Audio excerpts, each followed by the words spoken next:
sintonia, troca de experiências e um bate-papo descontraído sobre o espiritismo na sua manhã. Deusa Nogueira explica a mediunidade no nosso dia a dia. Começa agora, na sua Rádio Rio de Janeiro, o programa Conversando sobre Mediunidade. Olá, amigos ouvintes da Rádio Rio de Janeiro. Deusa Nogueira conversando sobre mediunidade. Vamos dar continuidade ao estudo dessa obra No Mundo da Mediunidade, de Odilon Fernandes, através do médium Carlos Bacelli. Uma obra muito interessante, porque ela vai chamando a atenção quanto a aspectos da nossa mediunidade, do nosso dia a dia mediúnico, né? Das nossas dúvidas, dos nossos tropeços, já que a maioria de nós é trabalhador da mediunidade, nós não somos missionários da mediunidade. E como trabalhadores, apresentamos algumas dificuldades, algumas dúvidas, algumas inseguranças em relação ao nosso fazer mediúnico. E esse livro, ele vai comentando a fala de Paulo a Timóteo. A segunda carta, ele manda 2 cartas para Timóteo. E Timóteo é como se fosse um filho espiritual de Paulo. A gente sabe, né, num dos livros é falado que mais tarde Timóteo ele é médium, e mais tarde Paulo vai falar através de Timóteo. Olha que interessante. Então, há todo um movimento de uma boa preparação nesse amigo, nesse irmão, né, nesse médium. Paulo sabia dos requisitos. Ele é chamado vaso escolhido, né? Foi médium de Estevão, né? Recebeu o chamado de Jesus. Então ele percebe que a tarefa mediúnica ela não é de qualquer jeito, não é uma improvisação, ela tem uma finalidade útil. E é interessante que quando a gente começa a enxergar o objetivo, a nossa postura é diferente. A gente tem um alvo para chegar. Quando a tarefa é feita sem a compreensão do objetivo, ela começa a sofrer deformidades, deturpações. Então hoje é uma segunda epístola de Paulo a Timóteo, capítulo 3, versículo 13. E a fala é: mas os homens perversos e impostores irão de mal a pior, enganando e sendo enganados. E ele intitulou a página como De Mal a Pior. E ele vai trazendo para nós: sejam quais foram as suas dificuldades de ordem física ou moral, os médiuns a serviço do Cristo na doutrina espírita não devem afastar-se do caminho reto. A sinceridade de propósitos na mediunidade, ao longo do tempo, supera todos os obstáculos e sensibiliza os corações mais endurecidos. Eu vou pegar agora aqui a prece para os médiuns que tem no Evangelho segundo o Espiritismo. É o item 8 do capítulo 28, coletânea de preces espíritas. Ele tem no item 8 um dito bíblico, né? Que está em Atos, capítulo 2, versículos 17 a 18, que diz assim: nos últimos tempos, disse o Senhor, derramarei do meu espírito sobre toda a carne. Vossos filhos e vossas filhas profetizarão. Vossos jovens terão visões e vossos velhos terão sonhos. Nesses dias, espalharei do meu espírito sobre os meus servidores, e eles profetizarão. Está em Atos, capítulo 2, versículos 17 a 18. Aí no prefácio, Kardec faz uma belíssima explanação acerca da mediunidade, acerca desse texto. Mas tem uma prece, e a prece é assim: Deus Todo-Poderoso, permite que os bons espíritos me assistam na comunicação que estou solicitando.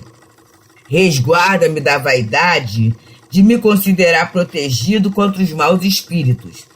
Resguarda-me do orgulho que poderia me iludir quanto ao valor do que obtenha. Protege-me contra todo sentimento contrário à caridade para com outros médiuns.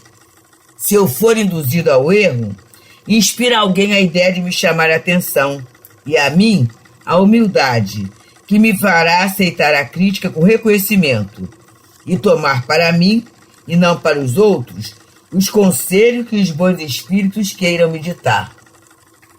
Se eu for tentado a iludir, seja no que for, a sentir vaidade pela faculdade que quiseste me conceder, eu te peço que a retires de mim, antes de permitires que ela seja afastada do seu objetivo providencial, que é o bem de todos e o meu adiantamento moral. Então, amigos, é sério, né? É bem séria a questão da mediunidade. Essa prece, ela vai falando da sinceridade de propósito na mediunidade, que é algo que precisa ser visto e revisto por todos nós médiuns. Por quê? Porque o tempo muda, a vida muda, a gente muda. E daqui a pouco, olha lá um pontinho de interesse pessoal, olha lá o pontinho da vaidade, olha lá o pontinho do orgulho, olha lá a pretensão de estar sempre resguardado de uma influenciação negativa, influenciação inferior. Então a gente precisa ter cuidado. E aí Odilon Fernandes vai falando pra gente assim: o médium que age por amor à causa, se sofre as consequências de seu idealismo por contrariar os interesses imediatos dos que mercadejam com a fé, prossegue determinado em seu caminho. E a gente tem que ter muito cuidado, né? Porque em torno do médium existem as pessoas, os usufrutuários da mediunidade, tanto com o próprio médium. E aí os interesses começam, a idolatria ao médium é um cuidado muito grande, né? E muitas vezes, como nós médiuns somos imperfeitos, a gente pode se sentir estimulado a entrar nesse campo, que é, na verdade, um campo perigosíssimo para todos nós, não é? Então, ele vai dizendo, ao contrário, aquele que se movimenta, procurando apenas tirar proveito para si da mediunidade, não medindo consequência para colimar os seus objetivos, integrará o número daqueles que irão de mal a pior, enganando e sendo enganados. Então, né, infelizmente, alguns médiuns caminham assim, né? Caminham procurando os próprios interesses, né? Caminham procurando a promoção, uma série de situações. E aí ele fala que irão de mal, ele colocou aspas, irão de mal a pior, enganando e sendo enganados. Continua ele a falar, irão de mal a pior, segundo a advertência do apóstolo, os medianeiros impostores, aqueles que não reconhecem os limites de suas faculdades medianímicas e se dispõem, eles próprios, a produzir os fenômenos através dos quais mistificam. Então, a mediunidade, ela terá limites dados pela própria tarefa do médium e pelas próprias limitações que, como ser humano, o médium tem. Então, isso vai dando uma limitação em termos do fazer, não é? Em termos do entender, em termos da movimentação do médium. O médium vai passar por isso, né? Vai passar por esse desafio, por essa dificuldade. E aí vem a questão da lição passada, que foi a 28, perseguição aos médiuns. O médium se revestir do cajado da humildade. Olha, não consigo essa produção, não consegui essa comunicação. Houve dificuldade, porque os espíritos bons, eles falam que eles não conseguem. Eles não têm pudor de falar aquilo que não é da sua alçada, aquilo que eles não conseguem fazer. Eles se colocam, mas muitas vezes o médium, ele fica com medo de não atender a expectativa do outro. Olha o perigo. E quando ele começa a não atender a expectativa do outro, ele acha que tem que atender, ele médium, ele acaba mistificando. e ele vai além do limite da faculdade. E muitas vezes ele pode até agradar o outro, mas ele vai criando uma barreira de comunicação, né? Ele vai empanando, ele vai dificultando a sua comunicação com aqueles guias, aqueles benfeitores, aqueles espíritos superiores. E ele vai dizendo então, não irão adiante os que extrapolam as suas funções e lidam com os outros levianamente, chegando inclusive a agravar-lhes os quadros de enfermidade, né? Então, sabe aquela questão, toma passe, não precisa tomar mais remédio não, é extrapolar da função. É alguma coisa que eu criei da minha cabeça, porque o protocolo espírita não é esse. Ah, mas o espírito me sugeriu. Foi o espírito mesmo que sugeriu? Ou fomos nós, na nossa autonomia, né? No nosso orgulho, na nossa supervalorização, a gente falou aquilo. E falou na hora errada. A enfermidade material é a enfermidade moral. Somos enfermos morais. Vai procurar o médium. Aí o médium começa a falar coisas que, ao invés de me consolar, ao invés de me colocar na fileira do bem, né, na fileira da paz, aquela fala vai me desorientar, vai me afastar do rumo, vai fazer com que eu entre em caminho da desistência. Então agravou o meu quadro da minha enfermidade espiritual também. Ele coloca, não irão adiante os que, se conseguem ocultar-se dos homens em suas intenções, não se escondem dos espíritos de pequeno entendimento, que atraem por companhia. E aí, se eu sou interesseira, se eu gosto de manipular, se eu sou mentirosa, eu vou atrair espíritos interesseiros, manipuladores, mentirosos. Eu vou atrair esses espíritos para o meu campo, né? Ele coloca aqui, não irão adiante os que se rendem ao fascínio e fogem à sequência natural do aprimoramento mediúnico, distanciando-se da prudência e da disciplina. Gente, tudo para germinar, né? Tudo para crescer, para dar frutos, tem a fase da germinação, né? A fase do crescimento, tudo isso necessitando a adubação, o cuidado. A mediunidade também é assim. Não é no estalar de dedos que o médium vai ser produtivo. Inclusive, até aquele período, em toda a mediunidade, do exercício, em que o médium vai sendo treinado, até chegar ao ponto de uma produção excelente, uma produção ideal. Tudo vai requerer tempo, vai requerer paciência, vai requerer equilíbrio, vai requerer renúncia, vai requerer de cada médium o estabelecimento de uma disciplina diferenciada. Ele vai ter que criar uma autodisciplina para, a partir da autodisciplina, ele ser um instrumento confiável. E esse tempo, ele vai se ajustando com a ideia da imortalidade, com a ideia da reencarnação, com a ideia da lei do progresso. E os espíritos, através dele, também irão caminhando nesse campo de ajuste. É muito interessante isso, né? E vai criando, assim, uma solidez. Toda a construção com a solidez. Por isso que, às vezes, o médium começa, faz, daqui a pouco some. Hoje mesmo nós pensávamos, né? Numa pessoa, num médium que chega no Teresa d'Ávila, a pessoa chegou, gostou, tudo isso, né? E aí foi devagarzinho. Mas aí chega um momento que, pela falta da solidez, a própria espiritualidade vai... Porque afastando, por quê? Porque a pessoa quer servir a Deus é mamon. E não dá. Né? Ah, mas aí você servir a Deus, pois é, vai exigir de nós certa renúncia. Não é um sacrifício para aparecer, não. Ou para ser Marte, não. É conscientemente uma opção. O médium vai começando a optar por aquilo que ele já entende que é o melhor. E aí, muitas vezes, não vai adiante por causa dessa precipitação, né? Gerando a desordem.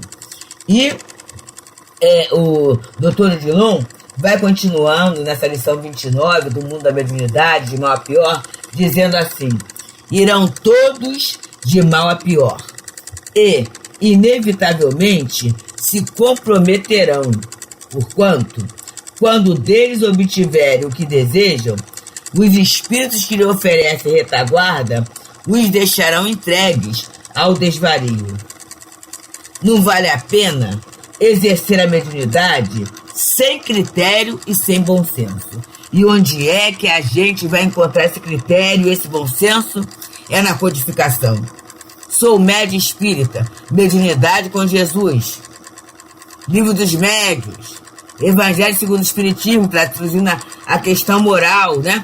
Livro dos Espíritos, trazendo a filosofia espírita toda. Eu preciso estar calçado. E não vale dizer assim: ah, mas eu já estudei, eu já sei, eu domino a matéria. Não.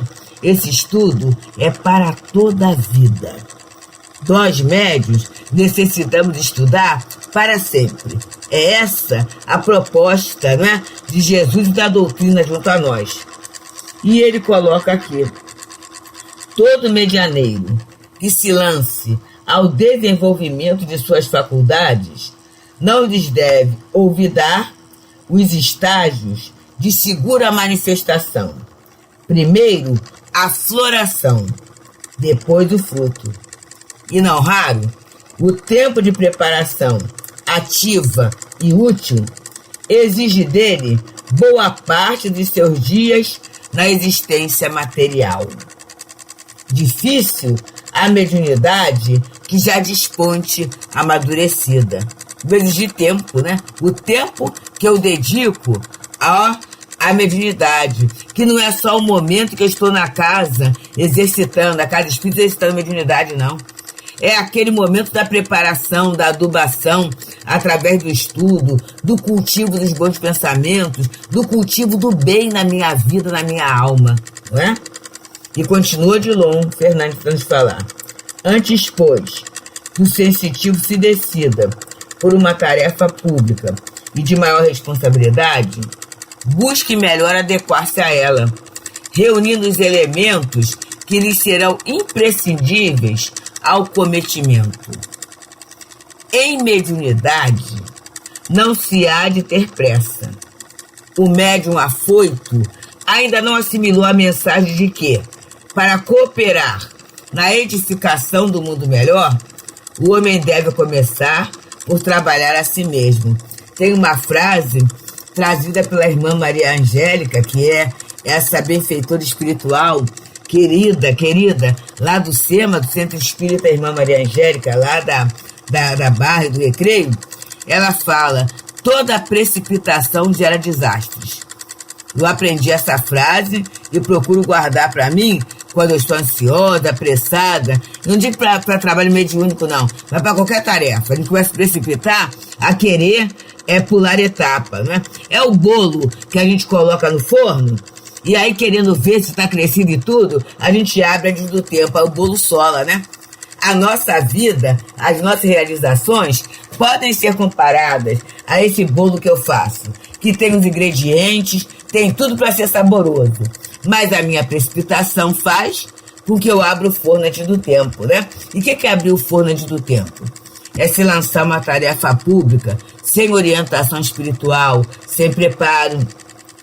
Eu começar a fazer aquilo que eu acho que eu devo fazer, mas que nem sempre está em consonância com a tarefa mediúnica, que eu vim executar na minha reencarnação. E aí eu começo a extrapolar.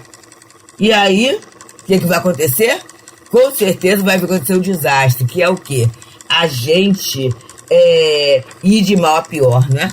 A gente não ter a credibilidade da assistência dos bons espíritos. E ele continua: a mediunidade humilde no médium que se dispõe, onde estiver e como estiver, a ser veículo do consolo e do esclarecimento possíveis aos seus semelhantes, realiza mais do que aquela outra que se manifesta com estardalhaço e que se anuncia ao som de trombetas. Vamos ter cuidado, meus amigos. Vamos ter cuidado. Não há necessidade de que se vibre negativamente contra o medianeiro aparentemente exitoso no concerto das criaturas e que, muitas vezes, se sobrepõe na mídia ao que persevera na obscuridade, no cumprimento do dever. Por mais exuberante lhe seja a copa, a árvore, sem raízes profundas, não resiste ao ímpeto do vento. E agora eu lembrei, de uma querida amiga, a Maria Vasques, lá no Núcleo Espírita Pedro e Paulo, na minha mocidade espírita, que ela falava uma poesia chamada Flores Silvestres, É muito interessante, porque tem as árvores grandes que aparecem muito, mas quando vem a ventania, se ela não tiver uma raiz forte, se ela tiver com o tronco comprometido, ela vai ao chão, ela irá ao chão. Assim o médium, se não tiver raízes profundas no trabalho do consolo, de ser um trabalhador de Jesus, com certeza irá ao chão. E aí ele fala assim: oremos por todos eles, os médiuns a serviço da própria vaidade e ambição, que sem dúvida irão de mal a pior com o que faz dos talentos que lhes foram confiados. E para encerrar o nosso programa, eu vou brindar os irmãos com a poesia Flores Silvestres de Casimiro Cunha, pela mediunidade generosa de Francisco Cândido Xavier. Ele começa assim: já viste, filho, a floresta varrida pelas tormentas? Partem-se troncos anosos, caem copas opulentas. 1000 árvores grandiosas esfacelam-se nos ares. Tombam os gigantes da selva, venerandos seculares. Zune o vento, geme a selva, não sabe a pequena flor que, perfumando o caminho, compõe um hino de amor. Flores silvestres, imagem dos bons e dos pequeninos, que sobre o mundo derramam as graças dos dons divinos. Na selva da vida humana, caem grandes, poderosos, arcas repletas de ouro e frontes ébrias de gozos. Mas os humildes da terra, dentro da fé que os conduz, não caem, são refletores da bondade de Jesus. Flores silvestres da vida não sabem se há tempestade de ambições e se há no mundo leis de ódio e iniquidade. Nos dias mais tormentosos, ser filho como esta flor. Chore o homem, grite o mundo, palmilha a estrada do amor. Eu creio, meus amigos, que essa poesia vale bem para nós médiuns, Que a gente seja aquela florzinha silvestre, simples, que está cumprindo o seu dever, com alegria, com disciplina, com amor. E o perfume fica por conta dessa espiritualidade generosa, querida, que já cultivou o verdadeiro amor de Jesus. Que eles possam, meus amados irmãos, espalhar através de nós o bem, a paz, o equilíbrio, a esperança, o Evangelho de Jesus, que é o grande remédio para os corações daqueles que chegam perto do médium, mas que começa a perfumar e a dulcificar o coração do próprio médium, como espírito imortal, como filho de Deus. Muita paz, amigos. Deusa Nogueira explica a mediunidade no nosso dia a dia. Programa Conversando sobre Mediunidade.